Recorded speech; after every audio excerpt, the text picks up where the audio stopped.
भास्कर जाधव जे काल बोलले ते आम्हाला समजलं कळलं। भास्कर जाधव हा कासावीस झालेला माणूस आहे। आता त्याचं कारण योगेश कदम, रामदासबाई कदम आणि त्यांच्याही मतदारसंघामध्ये जे काय आमचा किरण भैया असेल, उदय सामंत असतील, तिकडे शेखर निकम ह्यांनी जे काय कामांचा धूमधडाका लावलेला आहे त्याच्यामुळे त्यांच्याही पायाखालची वाळू हळूहळू सरकायला लागलेली आहे। कारण पूर्वीची जी पकड भास्कर जाधवांच्या मतदारसंघात होती ते हळूहळू कमी व्हायला लागली। त्याचं कारण खेडचा काही मतदारसंघ तिकडे जातो, चिपळूणचा काही तो भाग गुहागरमध्ये जातो। तर अशा प्रकारे ह्या तिन्ही पक्षाच्या आपल्या लोकांनी युतीच्या त्यांना घेरण्याचा प्रयत्न चालू केलेला आहे आणि त्याच्यामुळे हा कासावीस झालेला मनुष्य आहे। पण हरकत नाही आहे, आम्हाला त्यावरही काय बोलायचं नाही आहे, परंतु त्यांनी जे काय सांगितलं शब्द वापरलेले आहेत ते आम्ही ऐकलेले आहेत।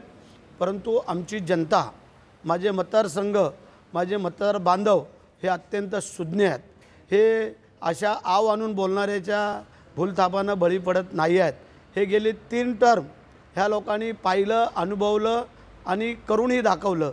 त्याच्यामुळे असे किती भास्कर जाधव येऊन घसा फोडून, नरडं फोडून त्यांनी जरी आव आणायचा प्रयत्न केला तरी हा आमच्या महाड, पोलादपूर, माणगावच्या जनतेवरती काही परिणाम होणार नाही आहे। त्यांनी त्यांच्या तिकडं काय होतं आहे का ते पाहावं।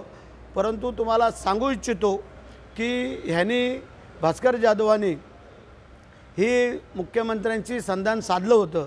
हे आत्ता आव आणून बोलत आहेत, परंतु त्यांनी पण संधान साधलं होतं की काय करायचं काय नाही। ह्या सगळ्या परिस्थितीला आम्ही सामोरं आहोत त्यावेळेला, ज्यावेळेला त्यांच्या जे काय चर्चा झाल्या आणि काय चर्चा घडवल्या।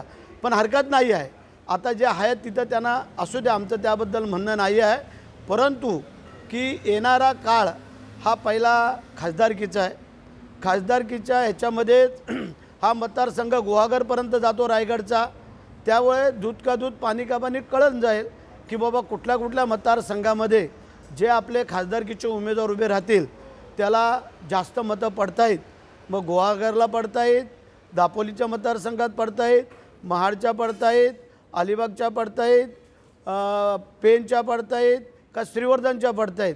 ह्या 6 मतदारसंघामध्ये हे त्यावेळेला त्यांना कळून चुकल आणि जे काय ते बोलत होते त्यावेळेला त्यांचे शब्द त्यांना आठवतील असं मला वाटतं आहे।